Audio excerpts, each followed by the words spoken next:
Welcome back to Celtic State of Mind. It is 12:32. Apologies, 120 seconds. We were made to wait before we got stuck in to our daily hourly chat about all things Celtic. And I was just saying there, Asim, Lloyd is pulling out the big bangers, isn't he? Every single Friday, you're wondering what's he going to be wearing. And he is wearing a retro Celtic away strip that That is a classic. It's a belter. All these jerseys, you look at them and think they remind you either of a game or a player.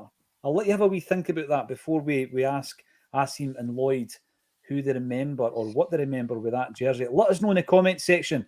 We are going to be talking about Matt O'Reilly. There has been interest from various clubs, unsurprisingly. And as we say on the tagline, why keeping Matt O'Reilly is non-negotiable this January. We're going to be looking at the new recruit because Asim and Lloyd have not had a chance to speak about Nicholas Kuhn on Acsom. The need for a left back, a keeper, a striker, the upcoming game against Buckie Thistle, what happens with Leela Bada, and also a few rumblings around the Cameron Carter-Vickers situation. Loads to talk about. Let us know your thoughts in the comments. We're going to kick off with Matt O'Reilly, but let us know, what does that jersey remind you of? Lloyd Patrick Jepson, who or what does that jersey remind you of? I can always remember seeing a picture of Peter Grant with the kind of really blonde hair, just pointing away in the middle of the pitch. That's what it reminds me of. Pointing away. The thing is, Lloyd, I think he shared a bottle of peroxide with Chris Morris, Derek White and Frank McAvenny. They were all having a wee shot at it back in the day, Asim. It seemed to be de rigueur back then. And a lot of people like myself never changed their hair for decades at a time. Thankfully, all but Macca have changed their look. But it is that era, Asim, isn't it? It's the era where you look back, you remember like sunny games, but you never remember the damp and dreich ones. I'm going to throw a player into the mix, Jerry Craney. Yeah, I've seen that in the chat there. It is a wee bit before my time, but Lloyd's sporting it very well, looking very good there. But yeah, you always see old images, and no, it's a classic. It looks really good. But yeah, that's the name I thought of as well, Jerry Cray. I've seen that in the chat there. But yeah, just a bit before my time, but it's a belter. It's great when you remember it like it was yesterday. I remember receiving it. I remember receiving that, and it wasn't back then. Sometimes you got Umbro kits in a box, and they arrived in this beautiful wee box and all that. That was in an Umbro bag, and I remember getting it. But yeah, that type of player, Jerry Craney, Stevie Fulton, that was the type of player that I remember wearing that jersey.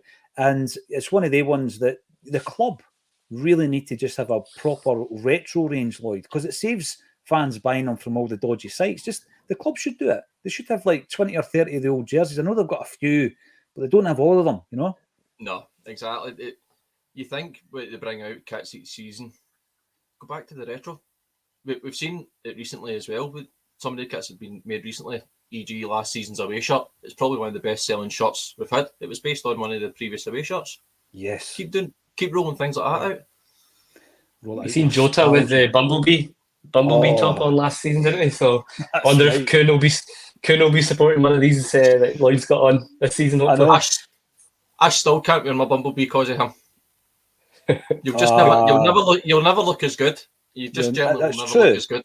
It's true. The thing with that, Lloyd, with the old retro kits, we'll get to the points. I've given everybody a wee breakdown of what we're going to talk about. A wee digression, a wee diversion to the football jerseys. When I was doing the book, what I wanted to do is like have some of the current players in the old kits and have a wee chat with them and all that. But there's an issue, obviously, because the old manufacturers, you know, when we've got Adidas now, they wouldn't be happy with that. But it would have been cool to see Rio Atati wearing that Celtic away jersey. Talking to Rio Atati, Japan at the moment, I'm just checking the live score. Last I checked, they were 2-0 down against Iraq in the Asian Cup. And neither of the Celtic players, Asim, have got a start yet in the first two games, have they?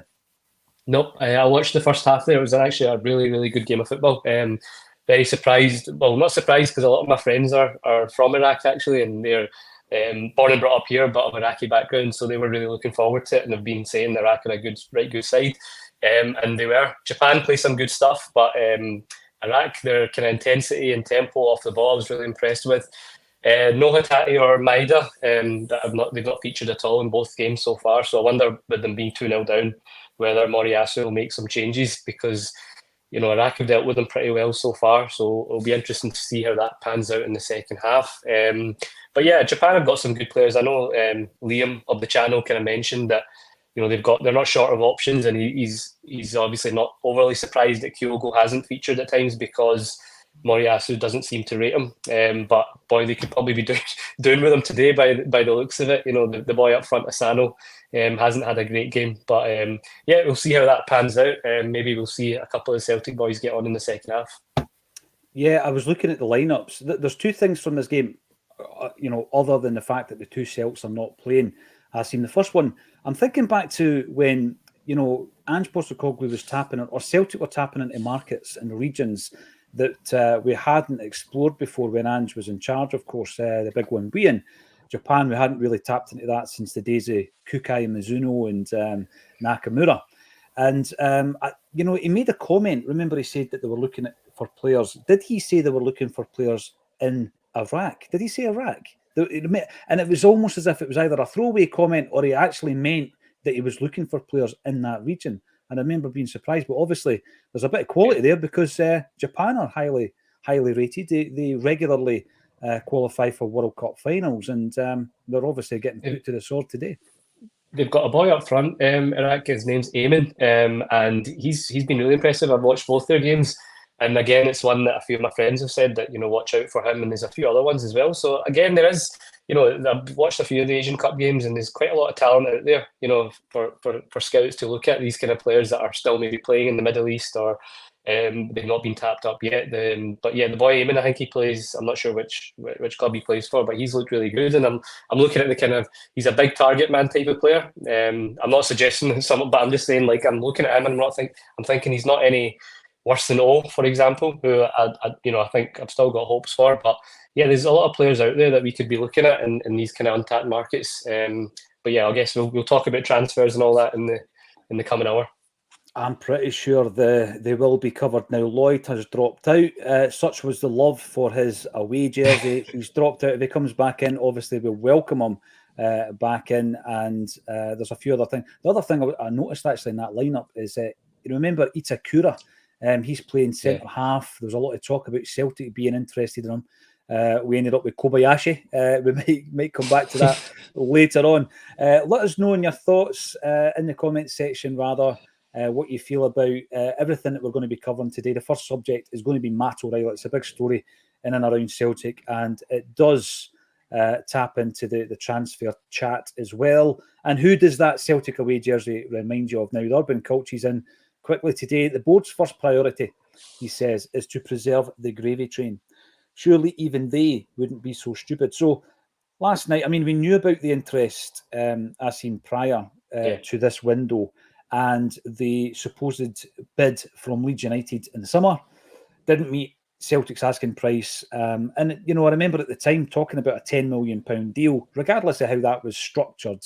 It was, referred to as a £10 million transfer.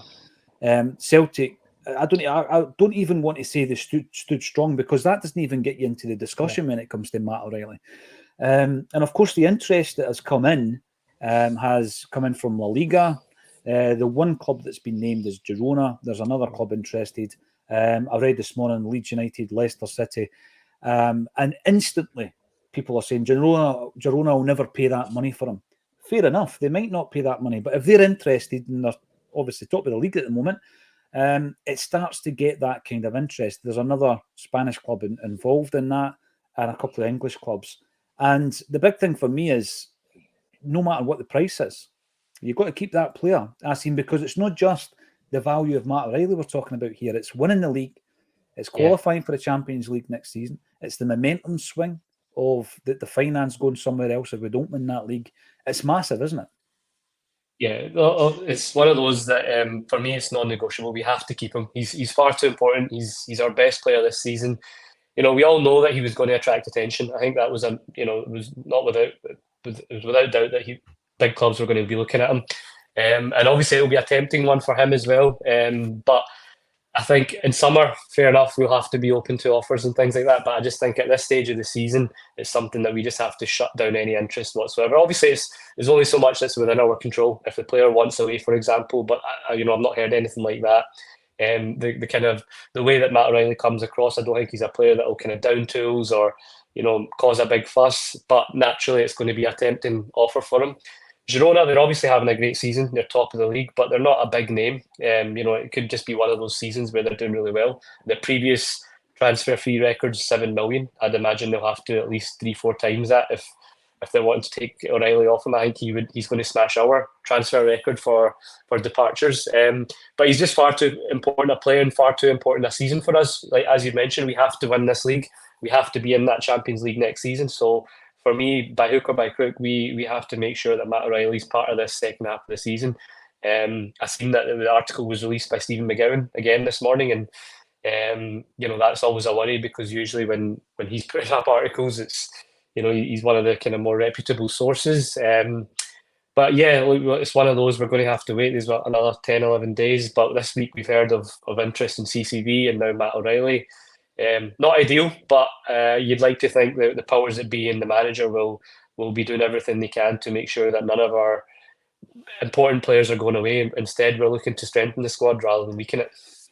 Yeah, this is a big thing. And I remember, rewind to under Ange Postecoglou, whenever in a press conference he was asked about interest in his players, he had a certain angle to talk about it. And he said, take it as a compliment.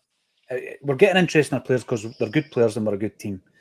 You look at that and you think, well, that's true, but it's all about the timing here. I don't think anyone tuning in at the moment, and there's 700 people at the moment on this Friday afternoon tuning in for a bit of Celtic chat, and I'll get you involved ASAP.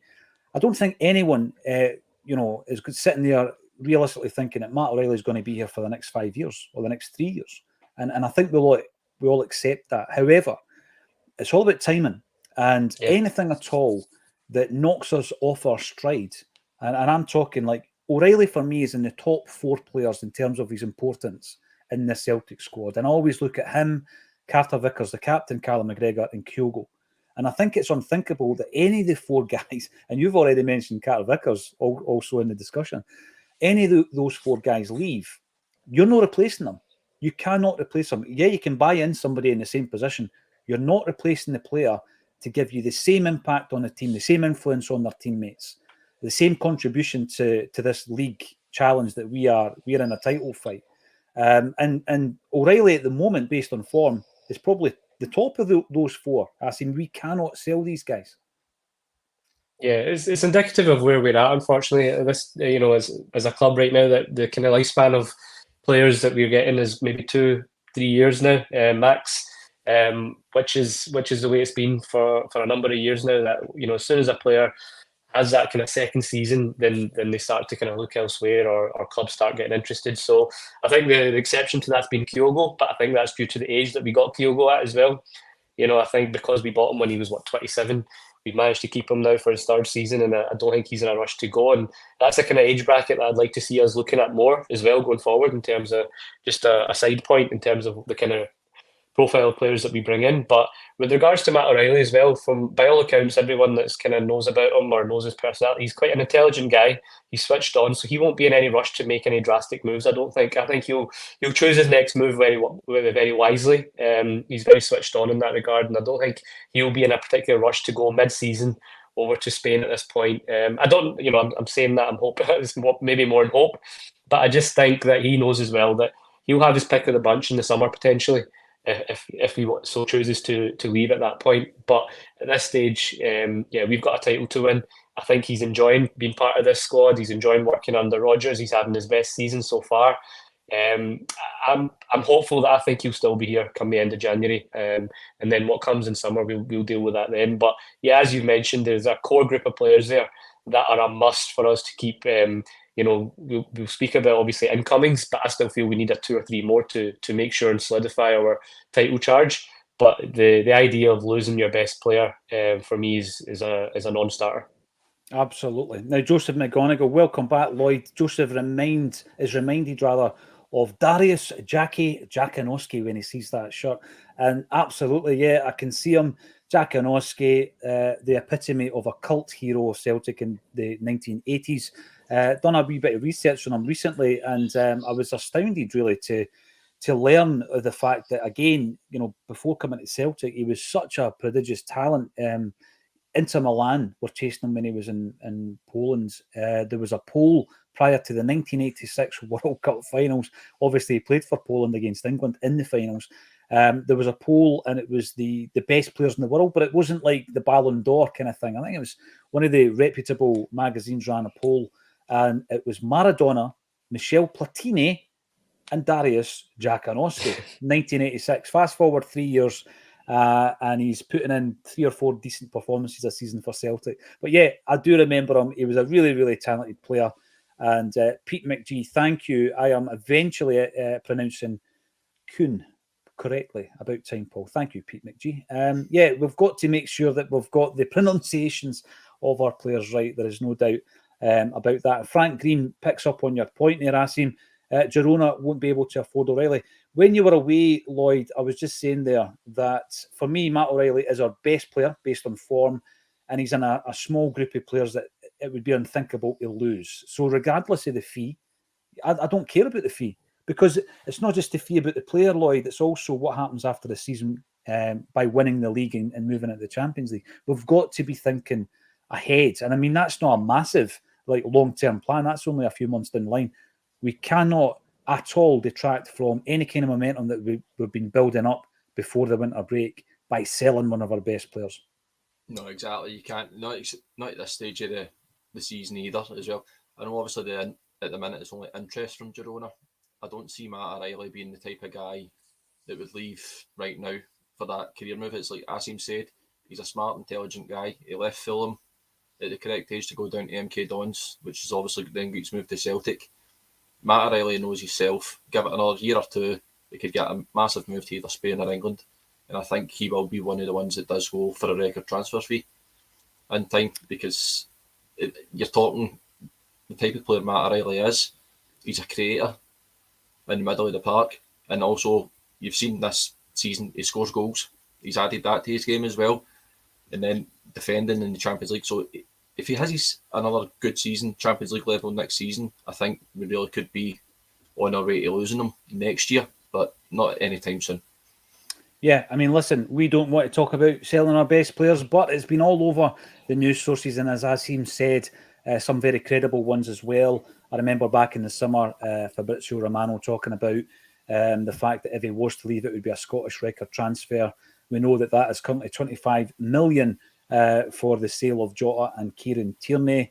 And James Devine thinks even more. He reckons 30 million. But certainly not just now, James. We need to keep a hold of our best players and improve on the squad. Now, we've got Magnet 67 coming in, afternoon Acsom community. And it is a community building gradually every single day. Matty's going nowhere in this window. 100% no chance.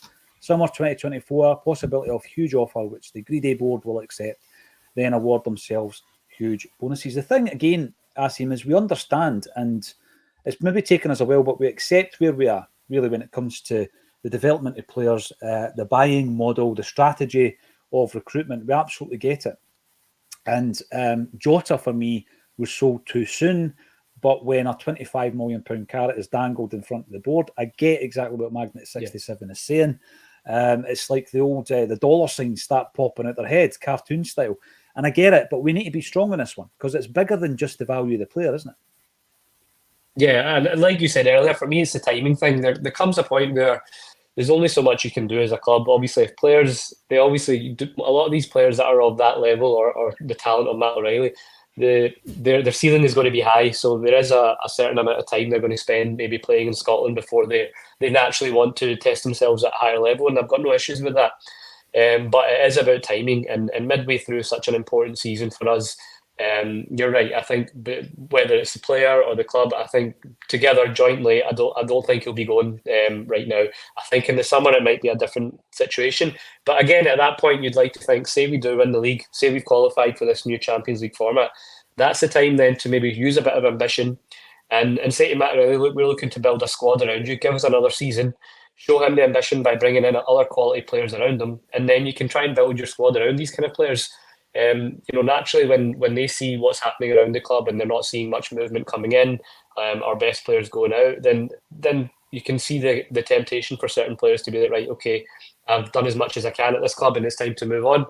But as I say, in summer it's a different situation altogether. But for me, for now, we have to keep him, and I think we will. I'm pretty confident that he'll be here till the end of the season at least, and then we can take it further from there. But in general, that is the model of the club right now. The frustrating thing for me is, look, you get 25 million in for Jota last summer.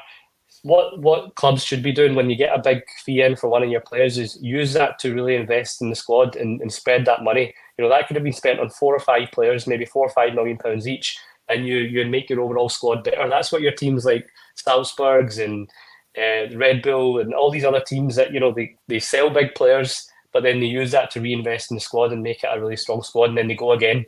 What we've done in the summer has been the absolute opposite. We've just stuck to their kind of development shouts for your £1 and £2 million brackets. And for us as fans, it doesn't matter the fee. Even if Matt O'Reilly breaks that record and 30 million, what difference does that make to us as fans unless we're seeing that reinvested into the squad?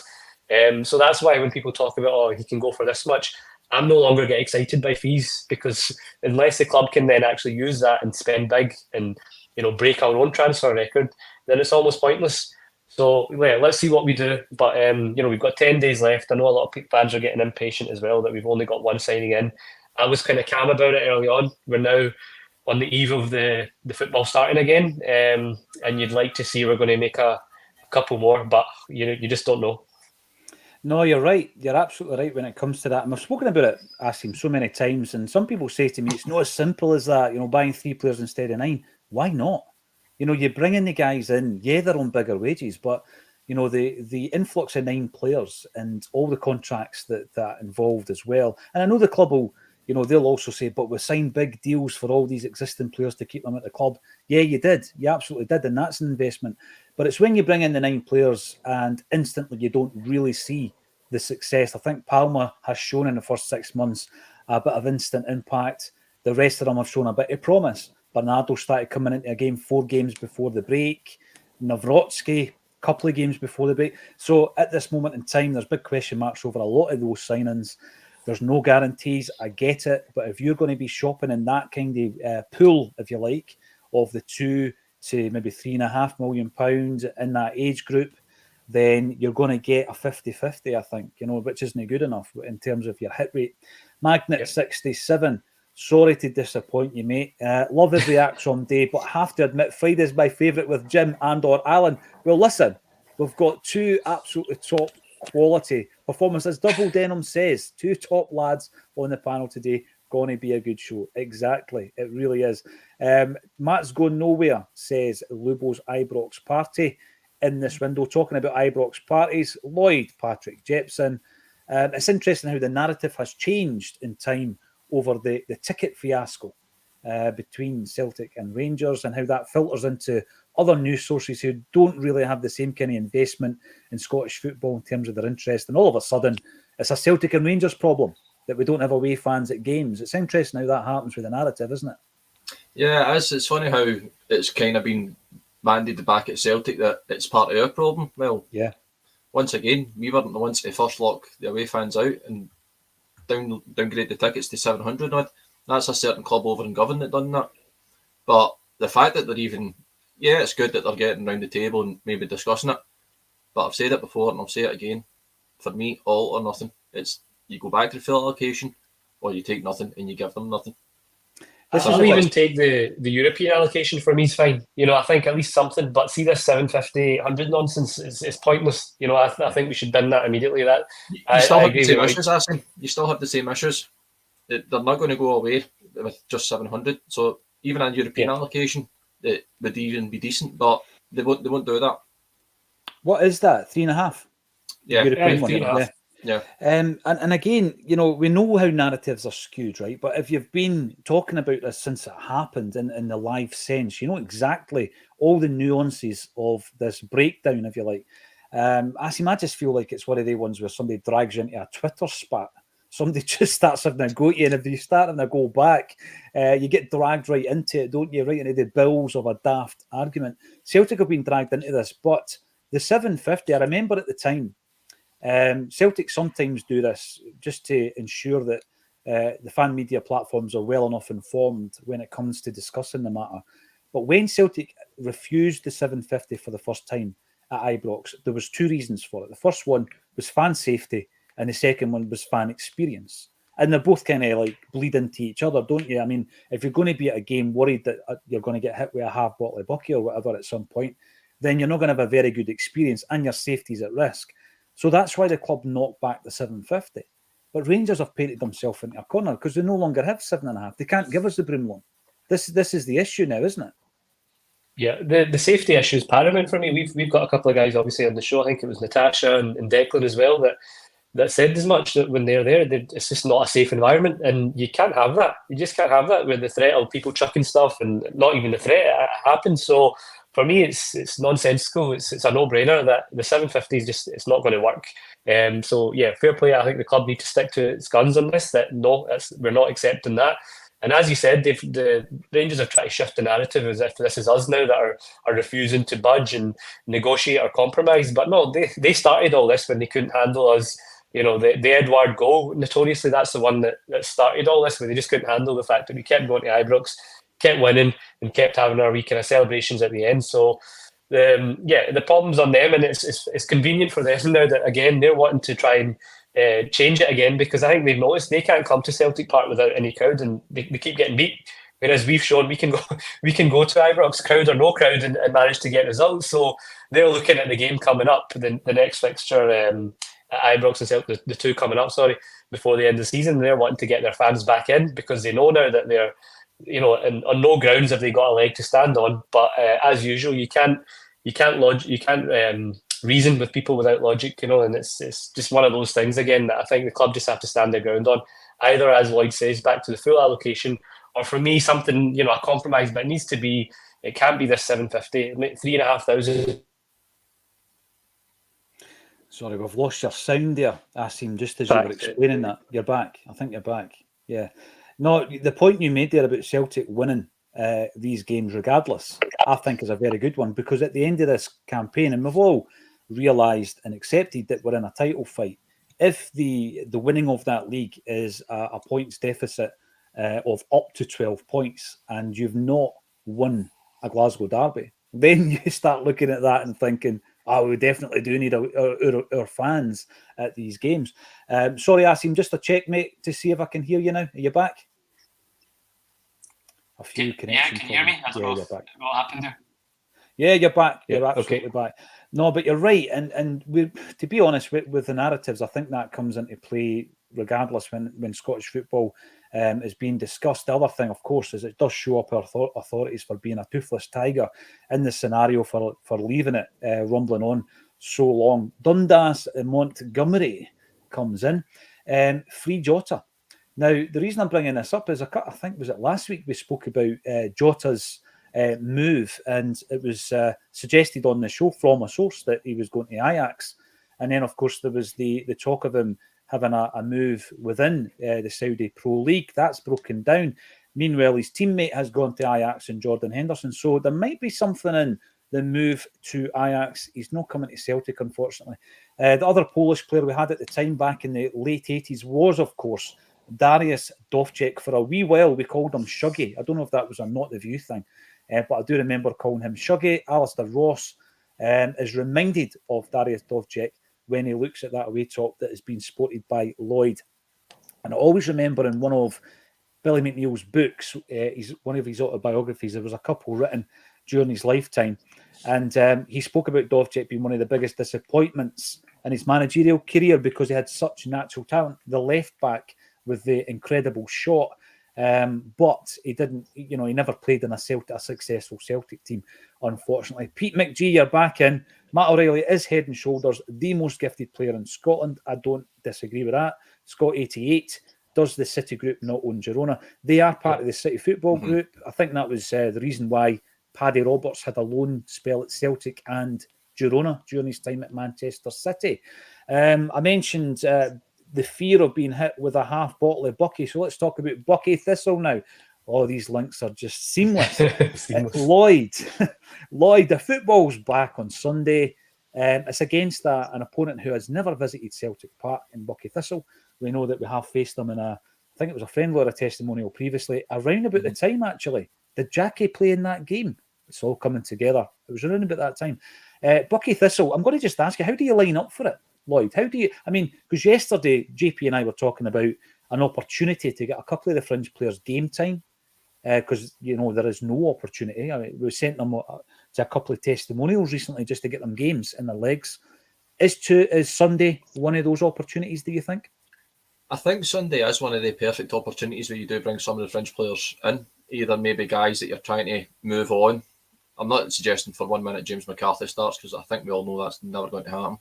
But definitely some of the fringe guys should play. Obviously, you need to try and get minutes into the legs. The guys coming back for injury as well. So hopefully Carter Vickers and that will maybe play as well. But guys like Siegrist and that, perfect opportunity to get them a game. See if any team wants to take them. So, yeah. Right. Yeah. I made the point, and because, there's no nuance with a tweet, is there, Acsom? And you can say something and someone will pick something up from it. My point was this, about getting fringe players out on loan. I used Chris Ayer as an example, which is probably why people thought I was mad for having Siegrist and McCarthy in my list. I used Chris Ayer as an example. Chris Ayer went on to become a really valuable player for Celtic. We sold him for big money. And he had that spell at Killie for 17 games where he really thrived, and it was a brilliant development move for him.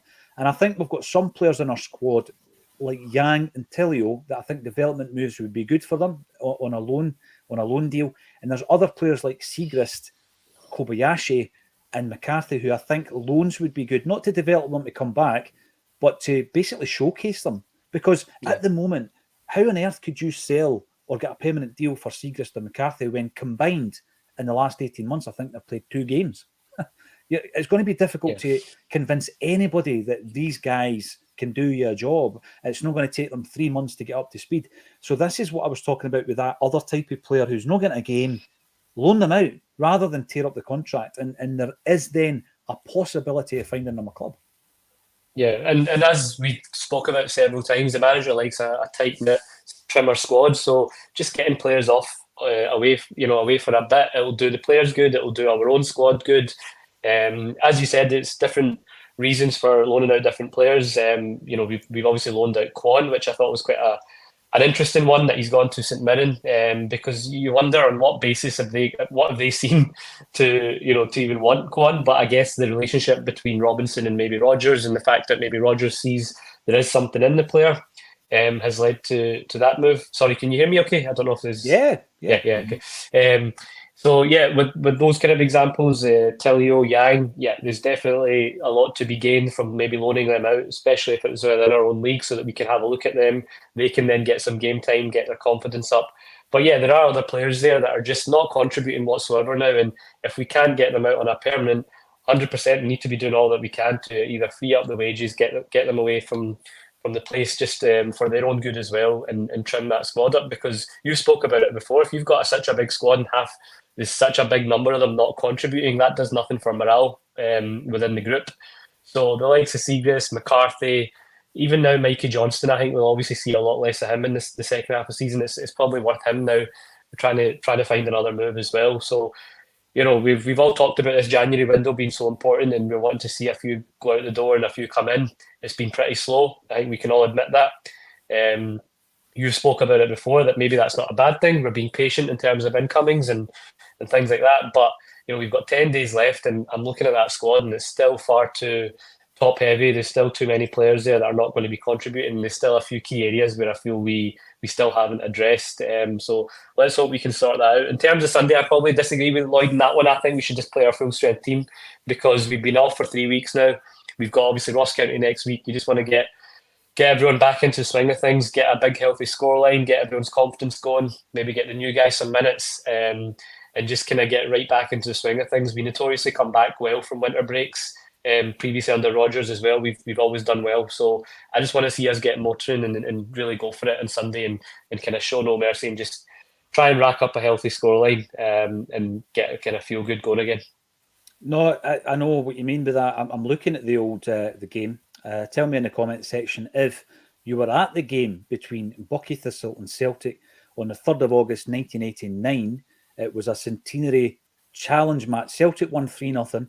I'm trying to get the third goal scorer, but Tommy Burns scored 2 goals.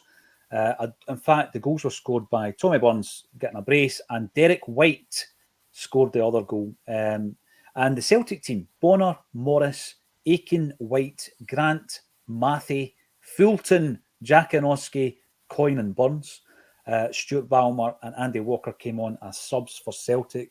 And some of those names have been mentioned in the comment section in relation to who that jersey reminds you of. So there you go. Jackanoski's in there. Stevie Fulton, Alex Mathy. Don't know if you remember Alex Mathy. He was a promising youngster. We moved him on to Morton, and then he got a bizarre move to Newcastle United under Kevin Keegan. Back in the days when I was right into my English football, and I used to watch Monday night football, right? And Newcastle were playing, I think it was Southampton. Alex Mathy came on as a sub. It was so surreal. This is a guy that they signed, Newcastle United, English Premier League, under Kevin Keegan, signed a player from Morton, Alex Mathy, and he scored that night.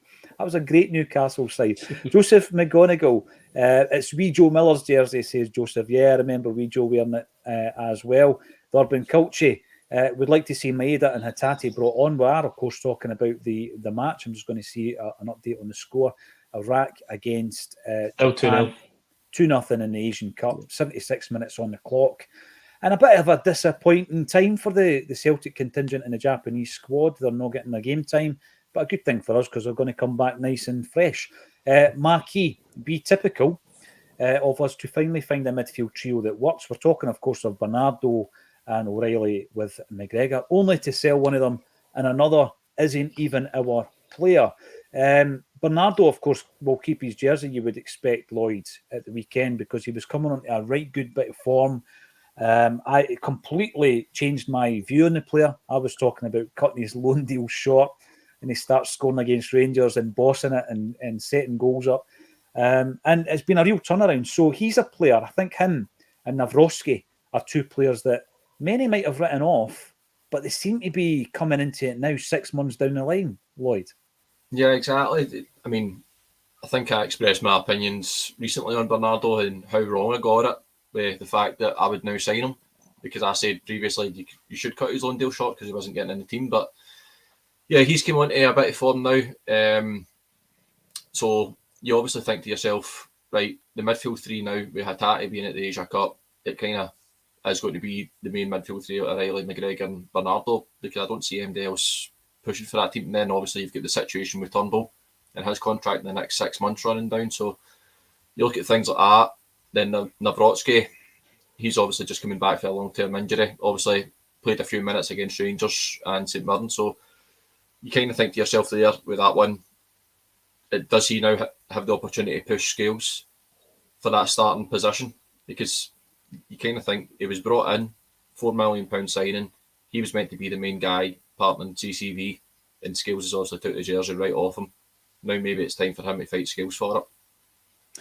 This is a big debate, right? So you go into that game at the weekend, and obviously we've had our crisis moments in the defence, Acsom, this season, and it's settled down, and we're probably looking at a defence that none of us would have suggested or envisaged. And for me, at this moment in time, Liam Scales is undroppable.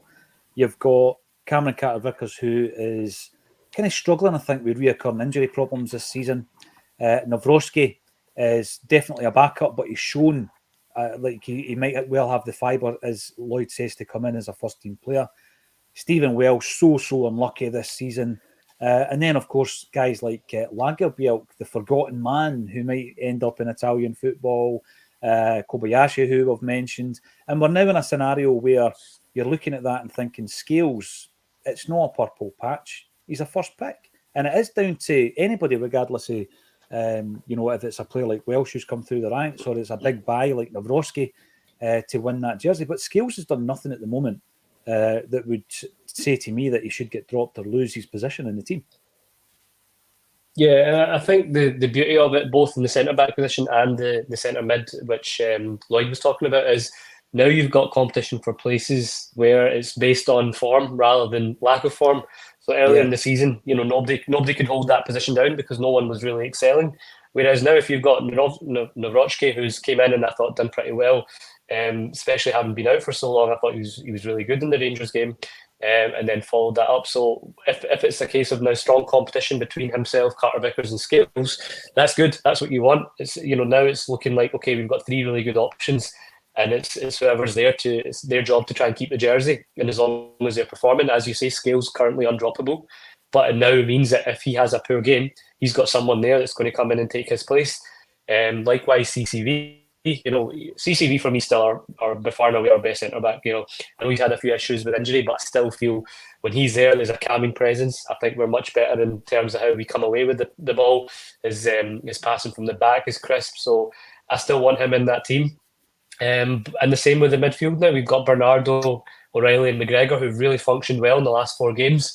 And I think that's been a key as to why we've started up the upturn in form, because we've now got a consistency in midfield. And again, it's not a case of who can we trial this week, whether it's Sawata, Home, Bernardo, Turnbull, and it was just a case of one by one, they were all getting a shot and nobody really standing out. We now gave Bernardo a shot 4 games in a row. I thought he got better as each game went on.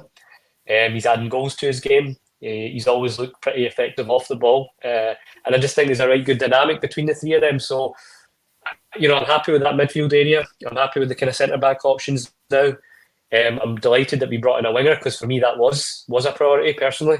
And if we can just add a striker and a left back, we then have healthy competition in every position that I think we need in order to make sure we go on and clinch this title. Yeah, no, this is it. Quality, the big word, the buzzword this season. And I've been asked a wee question here, and I'm not sure. I need to ask you the context of it, Plunge McNugget. You are a regular on the comment section. Are you sure you were born in 1978? Are you looking at me thinking you look a lot older than that? Is that what you're saying to me? I'm not sure if I made a reference that doesn't really fit in with the timeline. Let me know. I'm more than happy. Yeah, 1978 was my date of birth, December. Lubo's Ibrox party. Who plays up front if Kyogo's injured? Right, let's talk about that then, because we're talking now about strengthening the team. And I've said from day one I would like a left back and a striker, and then my wish list after that would include the goalie. And I think we can get to the summer. People disagree with that. It's fine with Joe Hart. So when we're talking about left backs, we'll come back to them. Striker then, what does happen if Kyogo gets injured, Lloyd? And it really is a concern. It could happen on Sunday. We're looking at Abada can play through the middle. We know that. Maeda can, but he's also at the Asian Cup. Is there anybody else wing-wise? Do you think that Palmer could play? He's certainly not a striker. I mean, I think Palmer could maybe do the number 10 job, but it is a concern for me, absolutely. And I think that's why the priority list should include a striker, Lloyd. Yeah, I'm 100% agree with that. I might even offer my services if I could play up front. You know what I mean? 6'2" striker, why not? That's the 6'2", eyes of blue. I wouldn't go eyes of blue, right enough. My eyes are green, but there you go. No, it's kind of worried me a bit, because obviously, like you said, if Kyogo does get injured, then you kind of are down to that no striker option. And yeah, first time round with Brendan Rodgers, you had Scott Sinclair there who could come in for the wing and play that position, or Patrick Roberts. But I don't see it that way. Any of the wingers we've got at the minute that could do that, apart from maybe Maeda, but like you said, he's an Asian Cup duty. Mm-hmm. And I don't see any names really getting linked apart from Knutson and Sidney Van Hooydonk, but how much genuine interest is in them, I'm not entirely sure. So you would really like to think the priority now is a striker and also a left back with the remainder of the window going. Yeah, you mentioned Van Hooydonk, and we've spoken about it on this show before. We asked the question of Pierre when we did the gig with him back in October. He said he'd never heard anything from Celtic, but obviously that might have changed between the 31st of October and now. I'm not discounting that. It's a good, what we're talking, probably 10 weeks ago, that gig. And that interview actually was never properly edited. I banged it up on the Weekender, the charity Weekender, so unedited, not with the proper audio and all that. It's on the channel, and it will be refined, and you will get the fully edited version of it. But the good thing about firing up the unedited version is when we were fixing a few things with the mics and all that, Jerry Taylor, our very own, asks Pierre about Sydney, and it's on tape. And Sydney says, Pierre says, no, it's not happening. So it is actually on tape, but it was kind of like off tape, but it's picked up. So you can watch that. And the better version of that is going to be on the channel very, very soon, just like the Johan Mjällby one is up there as well. We're hearing that Hatate and Maeda are now on for Japan to see if they can save that game, because obviously they were 2-0 down at half time. And Michael McDonald comes in to say Celtic have paid a loan fee for Bernardo for the season. Yeah, they do, but we have cut loan fees early in the past. Maurice Jens and Abel Gard, 2 examples of that. Remember, who was the guy? Ali Adia. Was that his name? Jeremy? Jermaine Ali Adia, yeah. Yeah, he came in and that was cut short really as well. So there's always something in the deal that you can recall a player. I mean, we've just done it with Adam Montgomery, haven't we? And then put him out to Motherwell. Jim McLaughlin, don't need to make a decision on Bernardo until the summer. Wait and see. 100%. I mean, listen, if he plays 4 good games, it's a flash in the pan. If he can build on that in the second half of the season, you buy him, because he really did look impressive. Now, Paul, I don't want you to get worried here. We could lose anybody, but it's not going to happen. I mean, really, Asim, you've seen the reaction. If you look at last season, and we always talk about Jota, Starfelt, Moy, but we also lost Juranovic and we also lost Giakoumakis. That's 5 really, really important first-team players. Yeah. We just cannot afford to lose another one at this stage, can we? No, and again, it's the profile of the player that we're losing. I know he's quite young in age, but Matt O'Reilly is one of the leaders in this group right now. You can see that on the pitch. He's been there 2.5 years now, or no, coming up for 2 years, sorry. So yeah, he's far too important in all aspects, and same with Carter Vickers. These aren't the kind of guys that we need to be getting rid of. We've got a lot of players that we could be doing with getting rid of, and those 2 just aren't it. So no, I don't think we should be worried. Obviously, I keep saying it, in summer it might be different, and again we can reevaluate and look at the squad at that point. But we've got 16 games to go, and that's I only kind of realised that the other day when I looked at it. I didn't realise it was as few games as that left. We're kind of near the home straight now, so it's time for us to kind of really put the foot down and get into, and I think that's where the manager's good for that. I think he's got experience of these kind of run-ins. I remember in his, I think it might have been his second or third season, maybe both, where we went into the kind of winter break where it was quite tight, and then we came back from it. I remember there was one where we lost at Ibrox actually, and everyone was thinking, right, we've got a right good title race on and it's going to be tight. And then we just came back and really motored, and I think he's got previews for that. So I think we're going to be on full on, pedal to the metal kind of mode now and just really go for it. So for me, that doesn't, there's not even bare thinking that we're going to lose 2 of our best players. No, absolutely no. It doesn't. But think about. Listen, here we go. This is what the comments are all about. We've just been reminded our new signing can play through the middle. Yeah, absolutely, he can. No, you're right. He did say that, didn't he? And I keep going on about it. I see we've got too many wingers. But I mean, we've bought a player there that obviously could be also a backup striker. So credit where credit's due in terms of that as well. Absolutely, he could cover in there. Fantastic point. Thank you for making it. And the song that I was referring to, Lloyd, is 6'2" Eyes of Blue, was a song that used to be sang to Jim Holton, who played, of course, for Scotland and Man United. And an interesting fact about Jim Holton is that during the writing of the Quality Street Gang book, I was told by all the members who were there that Jim Holton was one of the guys that went up with him on a Tuesday and a Thursday night, and he was one of the hopefuls, and he was never signed, Jim Holton. There was a few other players, Jimmy O'Rourke, who later went to make his name at Hibs. He went up on a Tuesday and a Thursday to train with what became the Quality Street kids, and a certain Graham Souness also went up and trained with the Quality Street kids. But there is, to my knowledge, not a picture of him wearing a Celtic strip. I don't think, if there is, that I would like to see it. Plunge McNugget tells me that I remember the late 80s and the early 90s, and I was just a wee boy. I was just a wee boy, but I was an absolute geek then, and I'm a geek now. And I do remember all these things, particularly about Celtic. Peter King, need to get a striker in as soon as possible, get bedded in. We're apparently interested in a few. We haven't heard much in relation to the domestic signings that have been mentioned previously. Lloyd, Miofsky and Shankland, 2 names. Apparently Rodgers had sent a scout to every Miofsky game this season. I can't see any of those 2 coming through for Celtic. And certainly Lyndon Dykes isn't one that's filling anybody with any enthusiasm either. And we've got Kritzgarden, the Bromby striker who we were interested in the summer. Can you see us bringing in a striker, particularly when you consider that our new signing, Kuhn, can play through the middle as well? He can play through the middle, but obviously you would like to get that out-and-out striker, or at least, I keep going back, Brendan Rodgers likes to kind of play with the striker in the mould of Dembele and Edward. And I think this is kind of where Kyogo struggled this season, kind of that hold the ball up player to let the midfield run beyond them. So you kind of hope he's looking for that type of striker.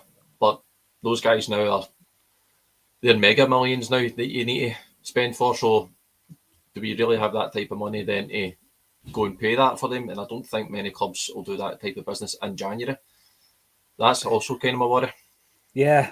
I mean, it's just occurred to me here. I was talking about a lot of our domestic games, Acsom, and my frustration sometimes that we don't really need to be playing 4 defenders. And I know that it worked when they basically became inverted. They flooded the midfield. It worked really well then. But, against Bucky, it's like, why not play a couple up front? I mean, I know that's bonkers to even suggest that we play with 2 strikers, but it would be an interesting thing to see. I mean, I think Abada could probably play behind Kyogo. I think Kuhn obviously could fit that role as well. And attack, and just go for it and try and rack up as much goals. Jokestein used to talk about, particularly before big European games, he would organise friendlies, Acsom, just so that he could get goals. Because he just felt that there was nothing better for confidence. And you could be playing somebody who was, non-league as it would have been back then, but just get a game, score 8 or 9 goals, and it just breeds confidence. And I think that's important as well. No complacency, no disrespect to the team we're playing on Sunday. Yeah. But I would like to see us try something like that. 3 at the back, play with 3 centre-halves.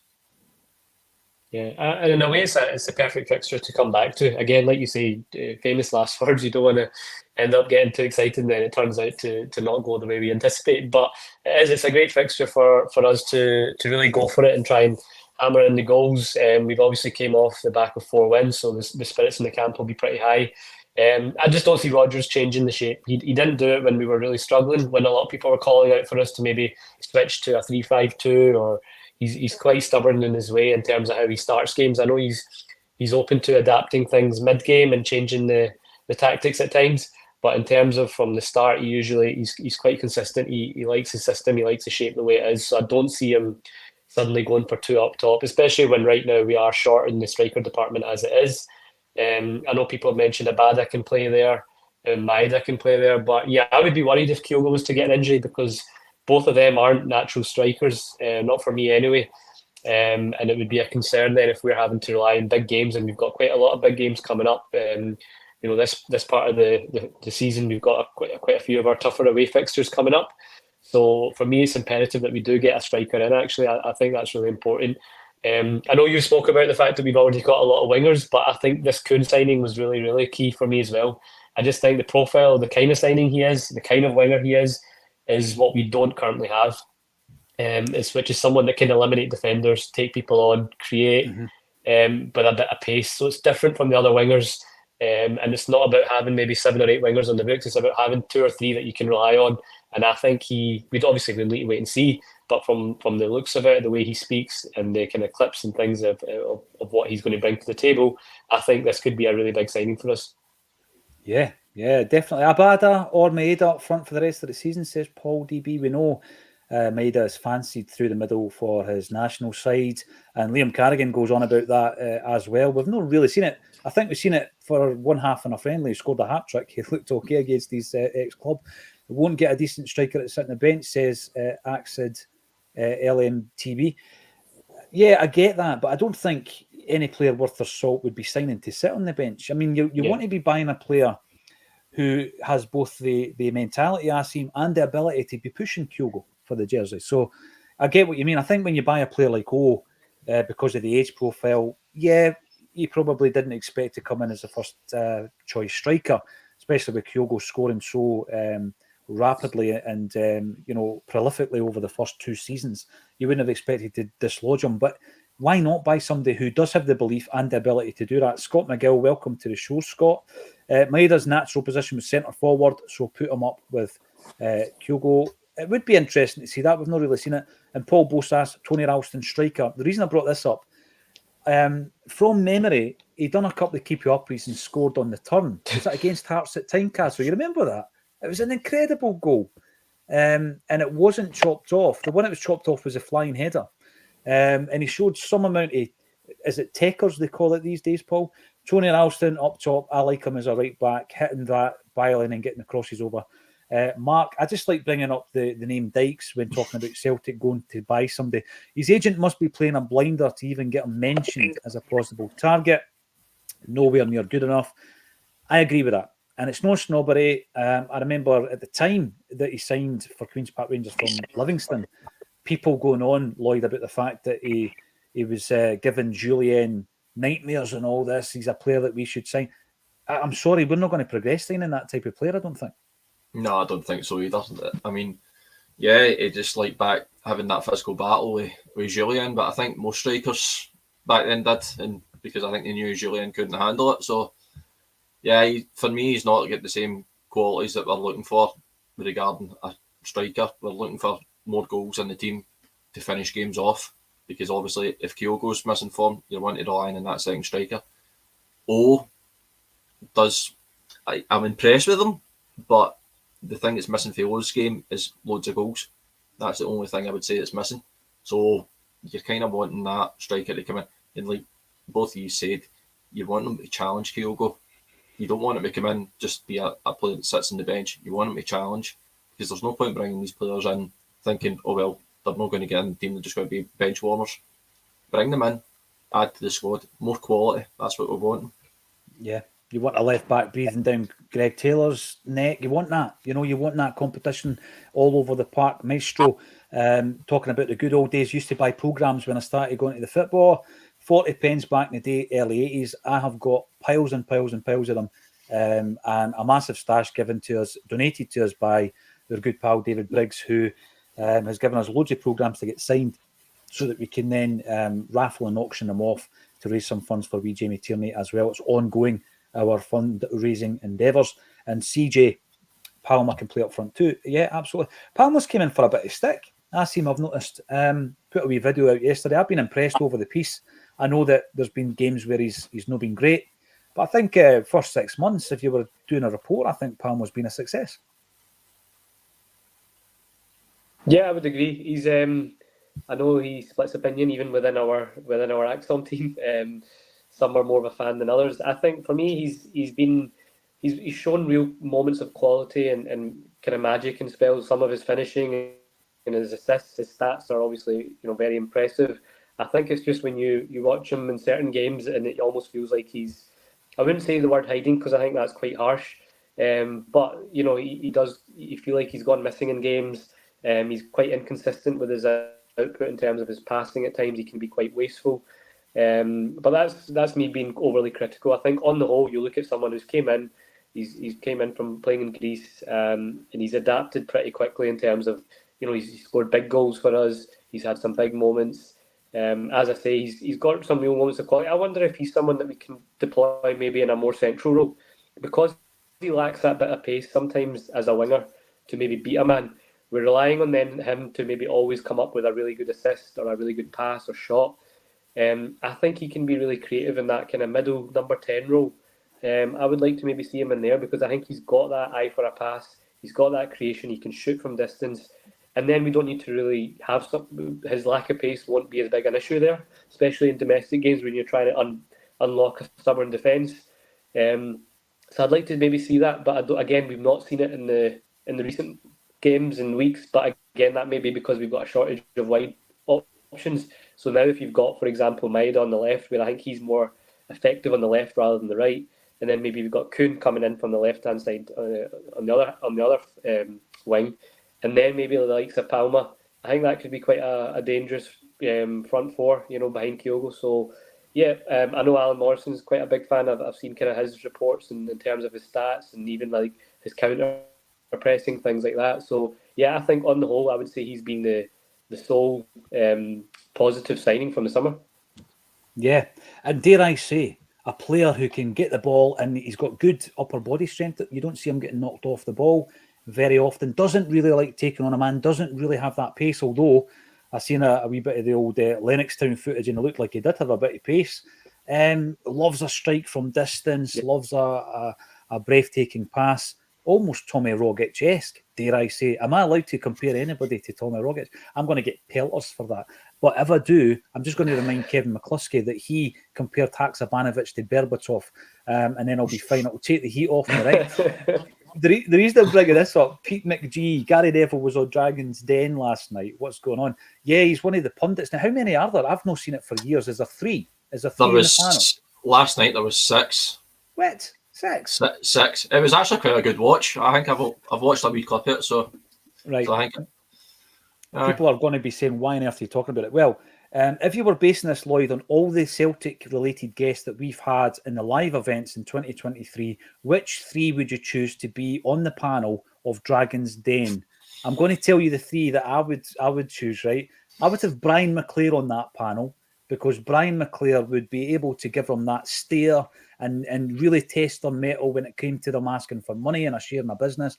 Jackie Mack, who's a wee businessman, he's a brilliant businessman, and Martin O'Neill, because Martin O'Neill suffers no fools. Who would be the panel for you in the Dragon's Den? I would say Alan Thompson would be quite a good one to have on it. I would go with Martin O'Neill as well, just for his managerial experience. Would we Strack? Would we Strack be in there? Yeah, Gordon Strachan would be in there. I was actually trying to think all the ones I've attended this year. Gordon Strachan would actually be quite good on that, actually. Brilliant, superb. Asim, any thoughts on that? Anybody with a business acumen who could give you the 20-yard stare? I've only been fortunate to go to one of the events, which was the Johan Mjalby one, which was great, by the way. Brilliant job, and I've seen the kind of clip of the video going out as well last week, and it was very well received by those who couldn't be there. It was a great time and a great night. But I would agree with Martin O'Neill. I kind of grew up around that Martin O'Neill era, and I just thought he was just a perfect mix, wasn't he? He had the respect of everyone. As you say, he's someone who doesn't suffer fools, but he's got a great wit and humour about him, a great personality. So yeah, I think he'd be the one for me. He would be unbelievable. And again, you find yourself in what can only be described as surreal situations when you are doing any kind of these events with ex-Celts. And I had to pick Martin O'Neill up in Fife and take him to Dundee. Was it Dundee? It was Dundee. And so I had a couple of hours there and back in the car with Martin O'Neill. And you're driving at some point, Lloyd, thinking, Martin O'Neill's in the passenger seat. What are we going to talk about next? And we went through everything from true crime, talking about Peter Sutcliffe and all that kind of stuff, to mentality and all that. Unbelievable guy, brilliant company. And I'm looking forward to doing another event 1 week tonight with Martin O'Neill. Hopefully, if you are attending, you're going to enjoy that. If you have bought tickets and you can't make it, I'm going to send you a wee email actually over the weekend to see if you want them to be refunded so I can dish them out elsewhere, because I've got a huge waiting list as well. So don't worry if even they've been bought as a gift and you can't make it. I'll be able to give you a full refund because there is a huge waiting list. So if you've heard that message and you have got tickets, you can't make it, get in touch with me on DM, on the social media, or via email at pauljohndykes@gmail.com, or just wait for the email because it will happen over the weekend. I want to get a few predictions before we go. I know I'm keeping you a wee bit later than normal. Quick prediction: Lloyd Patrick Jepson, Bucky Thistle, Sunday. What do you think the score is going to be? I'll go Celtic 8, Bucky Thistle 0. That is bold. Right, Asim. I'm going to go slightly less ambitious. I'll go for 6-0. And our new guy to come on and get a wee goal as well. Just another update. Iraq have beaten Japan 2-1. And it's absolute scenes in the stadium, so it's a big victory for Iraq there. Quite a shock, I think. So, yeah, I'm sure a lot of my Iraqi friends will be loving that. Absolutely, well done. 2-1, and no goals for any of the Celts who came on. I'm going to agree with you. I think 6-0, and I'm going to put a wee asterisk beside that and say no disrespect intended on the opponent. I just think that when you are 5 levels above your opponents. You're going to have the quality, you're going to have the fitness, you're going to have the know-how, the craft to get through a game like that and score a few goals as well. We will be covering the game as we always do 30 minutes before kickoff. Join us if you haven't done so already. Subscribe to our channel on YouTube. Loads of big stuff coming up. Like Acsom says, we managed to film one of our recent gigs, and that was because so many people were asking for us to do it. It won't always be possible, but we did do it for Jan Mialbi. Check it out. It's a good watch. The guy's brilliant. My favourite story being the Van Dijk one and how we decided to sign him as well. Thank you all for getting involved on this Friday afternoon, and thank you once again to Lloyd and to Acsom for joining me on A Celtic State of Mind.